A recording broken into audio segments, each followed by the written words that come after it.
How to keep the Masshole Media from keeping us divided. What's in the news with a Rand Paul update. 2 upcoming Libertarian events, and part 2 of how to make purchases anonymously on the deep web. Welcome to The Lava Flow, channeling the flow of information to the Libertarian, Anarcho-capitalist, Voluntarist, and Agorist community. Find us at thelavaflow.com. Here's your host, Roger Paxton.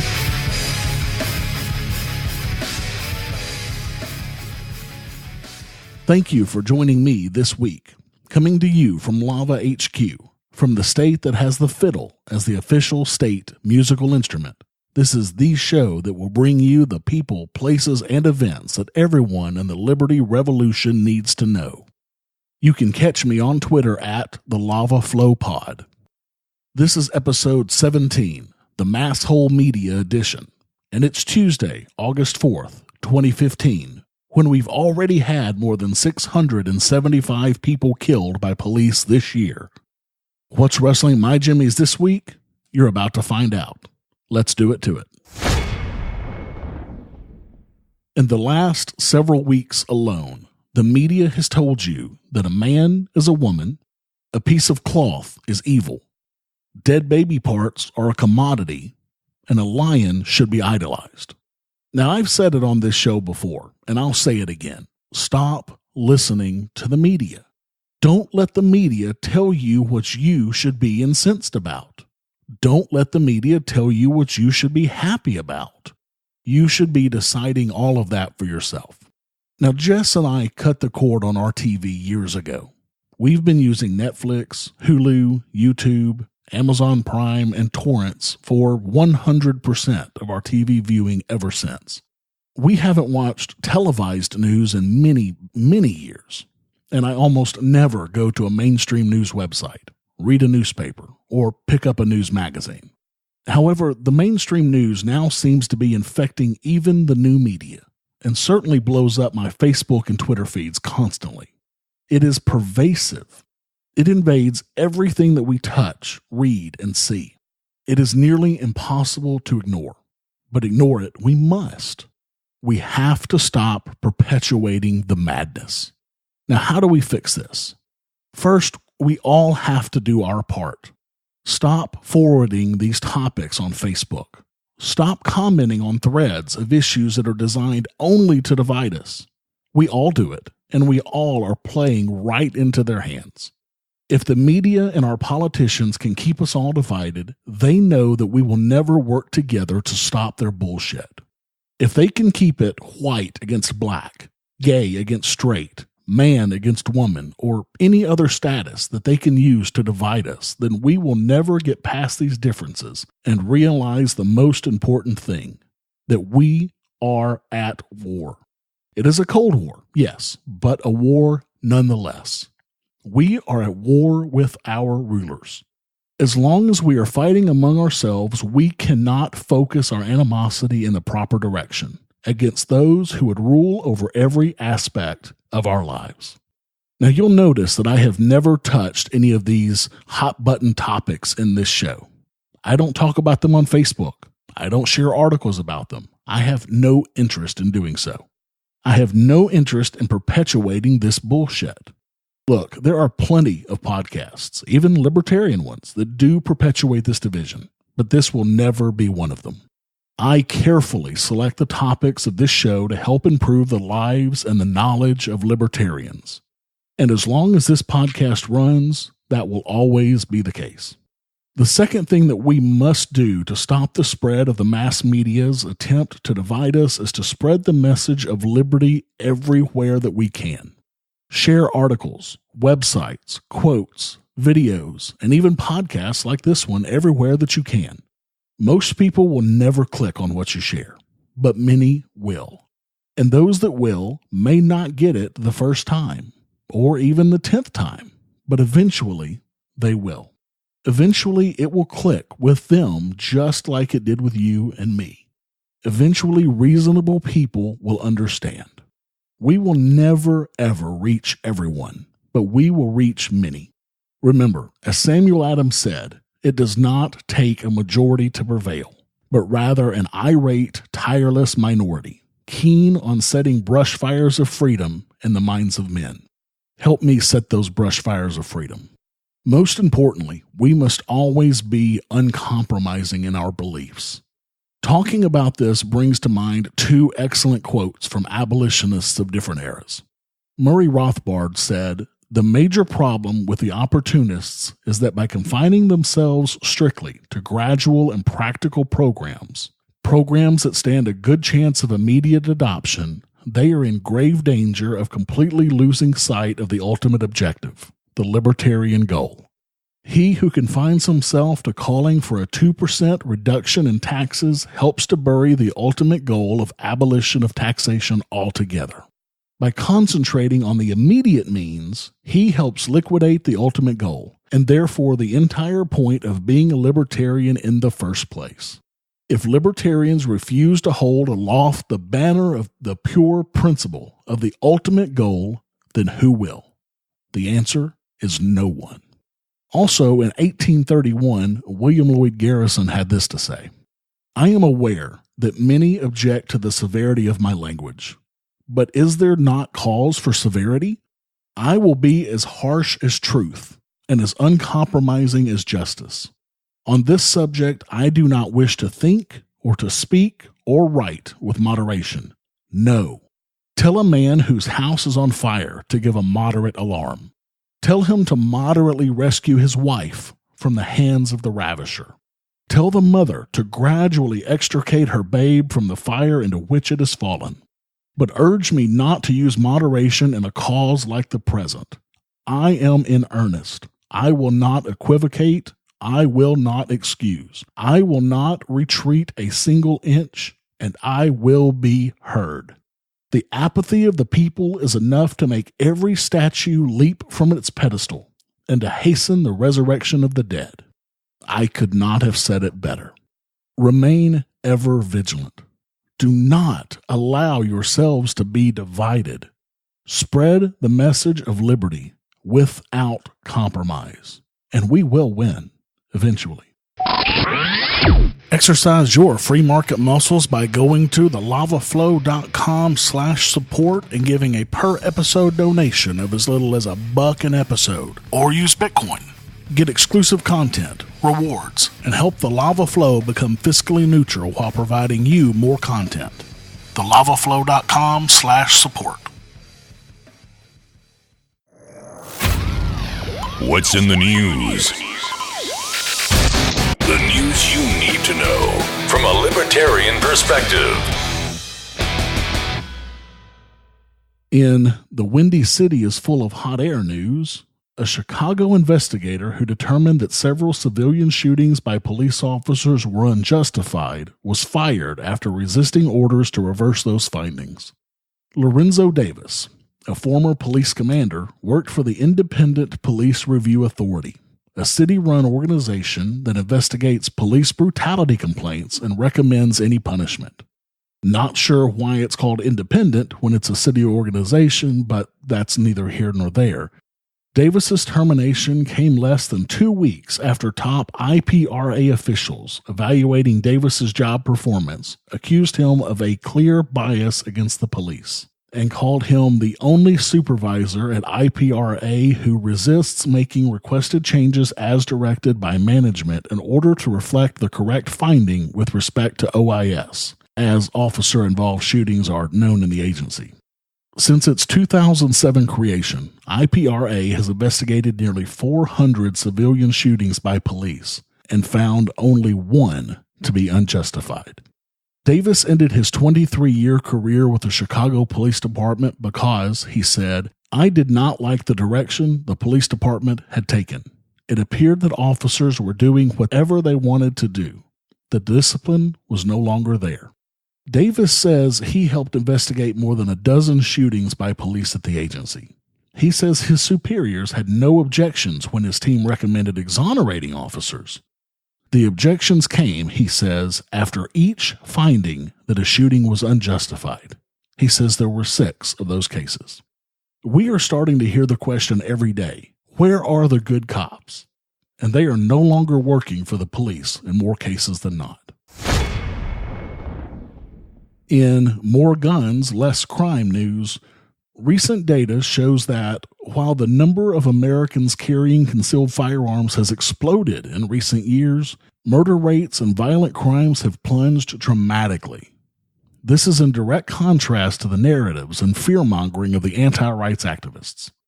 According to the study, concealed handgun permits increased from about 4.5 million in 2007 to nearly 13 million in 2014. During the same 7-year period, U.S. murder rates dropped 25%. Overall violent crime also dropped about 25%. Quote, "We've seen a huge range in the research that's been done, but this paper simply shows that the states with the biggest increases in the percentage of the population with permits have seen the biggest drop in murder rates and crime," said Crime Prevention Research Center Chief John Lott, author of the book More Guns, Less Crime, and one of the world's leading experts on the relationship between firearms ownership and crime. I highly recommend picking up his book, More Guns, Less Crime, if you get the chance. You will not regret it. In Here We Go Again news, Rand Paul has come out in support of direct military intervention in Iran to prevent them from getting a nuclear weapon. Because, only a few countries have the right to defend themselves, apparently. Paul said, "The decision has to be made. Which is the best way to try to have, an outcome that is the best outcome? And I think the best outcome, if you were looking at the best outcome from there, is we were to use military force. I think we delay a nuclear weaponization. But I think ultimately what you end up having is you have a situation where there are no more inspections and there may well be a quicker development of a nuclear weapon after that." So basically, he's saying we should use military force on Iran to stop Iran from getting nuclear weapons, even though, by his own admission, this military action would do the exact opposite, by ending inspections and allowing a quicker development of a nuclear weapon. What the holy fuck? Please, for all that is good and holy, stop destroying the word libertarian by using it on Rand Paul. Keep in mind, this is the direct opposite of what Rand had to say when his dad was running for president back in 2007 and 2008. Quote, "I find it hard to believe that a country that can't refine their own gas is somehow a threat to our national security," Paul said at a 2008 campaign event for his father in Montana. In one 2007 interview with radio host and conspiracy theorist Alex Jones, Paul said that Iran wasn't a threat to the U.S. or Israel, citing estimates that Israel already has 100 nuclear weapons. In It's Too Easy to Lie for a Warrant news, there has been a federal indictment filed in the case of Baby Boo Boo, the 19-month-old toddler who had his face blown to shreds by a flashbang grenade thrown by sheriff's deputies last year. Former Deputy Nikki Autry was indicted for falsely swearing that a reliable informant had bought a small amount of methamphetamine at the home of Baby Boo Boo, which led to the judge issuing a no-knock warrant for that home. During the raid, a flashbang was thrown into the playpen where the toddler was sleeping, exploding on the child's pillow and putting him in a burn unit for weeks in a medically induced coma. The federal indictment concludes that the raid should never have happened. Quote, "Without her false statements, there was no probable cause to search the premises for drugs or to make the arrests," Acting U.S. Attorney John Horn said in a release. In this case, he said, the consequences of the unlawful search were tragic. According to the indictment, Autry is charged with 4 counts of civil rights violations for willfully depriving the occupants of the residence of their right to be free from unreasonable searches and seizures. The man the warrant was for wasn't even in the home at the time of the raid. In Libertarian Party news, the National LP ran an unscientific poll of its email list asking what religion people who identified as Libertarian are. The results, after over 15,000 responses, were that 39% of respondents identified as none, including agnostic and atheist, making that the largest single answer. The second largest was other Christian at 25%. However, if you add up all of the categories that are generally considered Christian, like Catholic, Baptist, etc., then you end up with 49% of the respondents as some form of Christian. Jewish and Eastern religions were at 2%, and Muslim was at 1%. The fascinating part of this poll for me was that only 15% of Americans identified as none in the most recent American Religious Identification Survey, as opposed to the 39% in this poll. In How Not to Run for President news, Republican presidential candidate and New Jersey Governor Chris Christie just lost the support of 53% of Americans who support the legalization of marijuana. He has gone on record promising to reverse legalization in Colorado, Washington, Oregon, and Alaska, saying, "If you're getting high in Colorado today, enjoy it. As of January 2017, I will enforce the federal laws." As if the DEA, who is responsible for less than 1% of marijuana arrests, could have a hope of keeping people from getting high. Hell, the federal government can't even keep pot out of prisons, much less off the black market. Christie is as delusional as he is nuts. And in a bit of personal news, thanks to each and every one of you who have shared this show lately. July was another record download month for me. My increase in downloads of the show was 10% higher in July over June. And July was my highest ever month, even topping out the month that I was on the We Are Libertarians podcast back in April, which gave me a big jump that month. Help me keep up this momentum. Share the show. Tell your friends about it. And help me make this podcast a huge success. Thank you so much. Have you subscribed to the Lava Flow on iTunes or any mobile device yet? Then what's wrong with you? Go to thelavaflow.com/subscribe so you don't miss a minute of the show.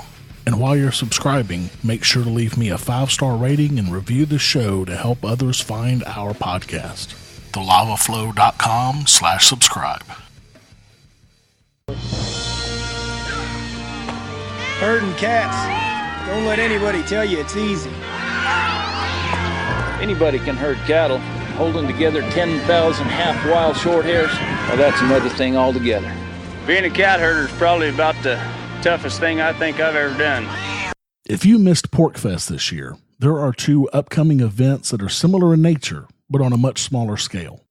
First is the Midwest Peace and Liberty Fest 3 in Denton, Michigan from August 7th to the 10th. Reading from their site, quote, "You can expect diverse and life-enriching experience at this year's festival. We know how valuable free time sharing meals, conversations, and connections with a like-minded community is. And with that in mind, we've made sure to maintain the laid-back and flexible nature of last year's festival.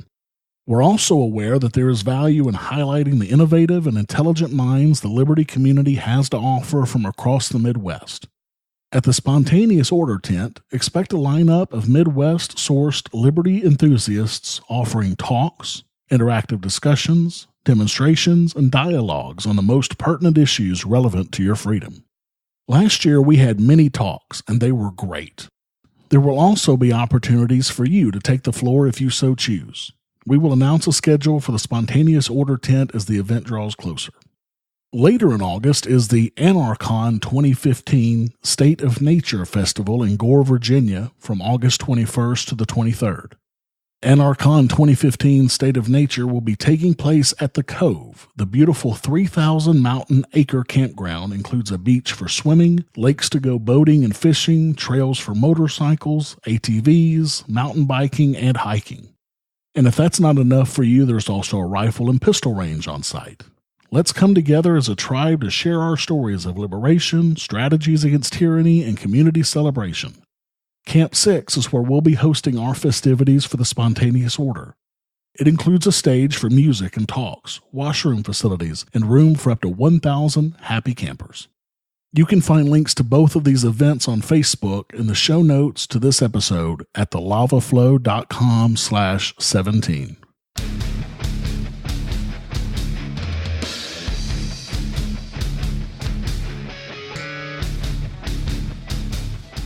Talk the talk. Do you walk the walk? This is the second of 2 segments on how to access the deep web securely to make purchases in the largest agorist marketplace in the world. Last episode, we talked about how to set up a primary Bitcoin wallet and a super secret Bitcoin wallet, then use a Bitcoin tumbler to anonymously move Bitcoin from one to the other. We also talked about using VPN software in the Tor browser to keep you more anonymous. You can listen to that episode at thelavaflow.com/16. At this point, you're ready to access the deep web. Find the best places to shop, set up a super secret anonymous email, and use encryption to send information like your address to the seller. Again, a big thank you to deep web guru Andrew, who helped me a lot with this. Now let's get to it. Go ahead and start up your VPN and get connected to a non-US based computer network, then open up your Tor browser. The first place you want to go once Tor is open is to the Hidden Wiki page at thehiddenwiki.org or Onion Links at onionlinks.org. As of writing this, it appears that Onion Links is the more up-to-date of the two. Now, these pages try to stay up to date with the locations of the ever-changing deep websites, anything from search engines to drugs, from hosting to hacking, from politics to porn. This is a good place to start looking for what you want, but if you're looking for an even bigger selection, use a search engine. One of the most popular search engines on the deep web is Torch, and you can use it to find just about anything you can think of. Think Google, but for the deep web. Graham's is another search engine that can be used to search many of the market websites in one location. I'm sure by this time you've noticed that the deep websites don't end in the familiar .com, .org, or some other top-level domain. All deep websites have a random string of letters for the domain name followed by a .onion top-level domain. Since the links for Onion sites are not very easy to remember, you can find links to everything discussed in this episode in the show notes at thelavaflow.com/17. Keep in mind you will need to open the .onion sites on Tor. These links will not work in a normal browser like IE, Firefox, or Chrome. But regular websites will work in Tor. There are many sites out there for making purchases on the deep web. But some of the most popular are Dream Market, Green Road, Agora, and Silk Road 3.0. But don't stop there. There are sites that cater to every taste, so keep going down the rabbit hole as far as you like. It's a deep and fascinating world. Most sites will require you to register an account to access them and start browsing, but this is completely anonymous as long as you use a username that you don't use anywhere else. Once you've done some browsing and you have an idea of what you want and what it will cost, you will want to move some Bitcoin from your super secret wallet to the wallet for your registered account on the site that you want to make a purchase from. This is so the site can hold the Bitcoin in escrow until you get your product to lessen your chances of getting scammed. I would not leave much Bitcoin sitting in the wallet on these market websites, because if the site gets shut down by the government, you will lose your Bitcoin. Keep the bulk of your Bitcoin in either your primary wallet or your super secret wallet, and only move what you need at that time to the wallet on the market site. One thing I would highly recommend is to stick to sellers that will be shipping from your home country if at all possible. Orders coming from other countries will pass through customs inspections. While most sellers do an exceptional job of hiding the product in the shipping to where it will not be detected, this is not guaranteed, and the extra scrutiny in customs could cause you to lose your shipment. Now, when you're purchasing the product, another tip I have would be to make sure that you are buying from a reputable seller. All of the 4 major sites I listed in this segment have ratings for every seller in the market, very similar to what you would see on eBay or Amazon. This is an easy way to make sure that the seller is on the up and up. You can also get even more information by clicking on the seller's name and see specific reviews, which lets you know the types of things that the seller sells a lot of. Many reviews will also tell you about how well hidden and stealthy the seller's product is in the package when it ships. You want to make sure that the seller uses a good deal of stealth in his packaging if you're purchasing an illegal product, so it greatly lowers the chance of the package being noticed in shipping. Another thing to look for when you're looking at the seller's page, see if he has a PGP public key listed. This is very important because you will need to use this key to encrypt the text of your address so no one between you and the seller will know your address. PGP used to be very difficult and a big pain in the ass, frankly, but now there are sites on the web that make it super easy. The easiest one that I know of is over at iGolder. You can get to it at igolder.com/PGP/encryption. This page has 3 boxes for text. The first one is the PGP key. This is the public key of the seller. You will need to copy and paste this from the seller's page on the market website. You will copy the entire key, including the lines of text that say begin PGP public key block and end PGP public key block. Once it's copied, just paste it into the first box on the iGolder page. The second box on iGolder that says message to encrypt is where you will type whatever message you have for the seller, such as your shipping address, any special shipping instructions, or just a simple note. Any text you want to type can go in here. Once you have the text done, click Encrypt Message, and the encrypted message will appear in the encrypted message box. Leave this up because we'll be using it in a few minutes. Now, since you have your address and message for the seller encrypted, go ahead and add whatever product that you want to your cart. The exact instructions here will depend on the site that you're purchasing from, but I'm sure all of you have purchased stuff online before, so you understand the basics here. The big difference is that you will be using your personal wallet that is on the site for the purchase instead of a credit card like you would on the web. And you'll need to add the encrypted text from a minute ago into the shipping address field. Just copy and paste the encrypted text from the encrypted message box on iGolder into this box. Now you'll just click the Buy Now button, or whatever the button may say, and you have just made your first purchase on the deep web. Depending on where your product is shipping from, you could have it in a couple of days, or it could take a couple of weeks if it's coming from overseas. I actually made a purchase of a software product preloaded on an 8 gig USB stick from the deep web using these steps. The software is a product called Tails that is essentially a secure operating system, Tor browser, email client, and other items built into a package that is completely secure and boots separately of your computer's operating system to ensure that nothing is stored on your computer. The software is actually free, and you can load it on a USB stick you already own, but I wanted to purchase a legal product from the deep web, so that's what I chose, and it was very inexpensive. I will be using this Tails software specifically to shop on the deep web from now on, and also to do anything else that I don't want prying eyes seeing me doing. I received the product I ordered 4 days after I made my purchase from a US-based seller, and it was exactly as I expected it. In a few weeks, I'll be bringing you a new ANCAP app segment on Tails and let you know how useful it turns out to be. Now, go buy some stuff on the deep web. Agora for the win. One last thing that I feel is very important to mention. I know a couple of people who use the deep web to make their lives better, and I had a personal story relayed to me from Cody, a listener of this show. He messaged me on Facebook, and I want to just take a quick minute and read you what he said.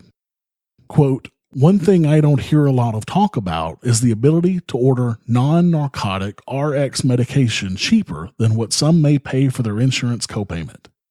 That's the case with my asthma medication, albuterol. $40 copayment through conventional means, $30 through the deep web, and it gets delivered to my house. I'm excited for the second half of that episode. You've got a great show."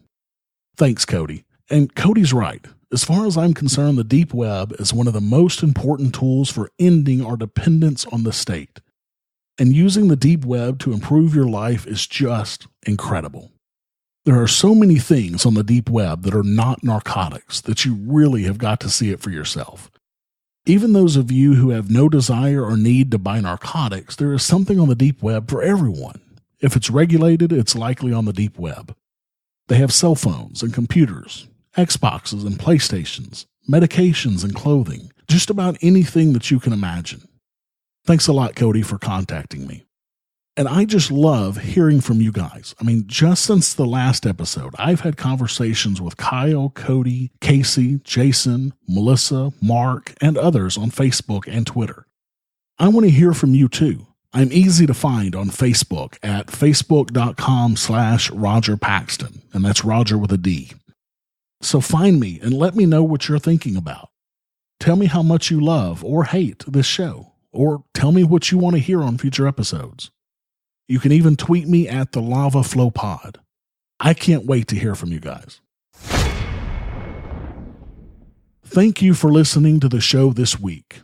As always, I need to thank my kid's favorite teacher, Jessica, for her help with this show, and Sheltered Life for allowing me to use their music. For the show notes to this episode, where I put links and other information that's been on this show, go to thelavaflow.com/17. I'm back on track this week with a new iTunes review from Gary. Quote, catching up on all the shows. Listening to these while driving really makes the drive fly by. Tons of great points made and insightful. I read The Tuttle Twins to my son. He is too young to get it, but loves the illustrations and enjoys the story. The interview with Nick Sarwark was fantastic. I missed the convention when he spoke here in Arkansas. Great to hear the partial interview. Going to donate because I want the full interview and others. Thanks, and keep up the great podcast. Gary, thank you so much for your comments. It's much appreciated. If you like what this show gives you and you want more of it, and to keep this show ad-free, exercise your free market muscles by going to thelavaflow.com/support and giving a per episode donation of as little as $1 an episode using Patreon or Bitcoin. There are monthly costs associated with doing this show, and I need additional equipment to continue making this show better for you guys every episode. I'm still at 31% of the way towards bringing you more content, so I really need your help to get me there. Until next time, keep striking the root. Thank you for listening to The Lava Flow at thelavaflow.com. Don't miss an episode. Subscribe now at thelavaflow.com/subscribe. This has been a Pax Libertas Productions podcast.